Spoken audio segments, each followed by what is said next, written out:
नमस्कार.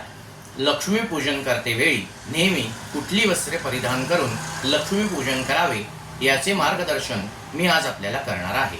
लक्ष्मीपूजन करतेवेळी नेहमी सुती, पांढरी, लाल, पिवळी, गुलाबी, सोनेरी वस्त्रे परिधान करून लक्ष्मीपूजन करावे. सुती वस्त्र, कारण जेव्हा लक्ष्मीपूजन करत असतो तेव्हा मंत्रांचे उच्चारण केले जाते. त्याची ऊर्जा आणि शुभता आपल्या शरीरामध्ये टिकून राहावी याकरता सुती वस्त्र घालणे आवश्यक आहे. पांढरा रंग हा स्वच्छतेचा प्रतीक मानला जातो आणि लक्ष्मीला स्वच्छता ही फार आवडते.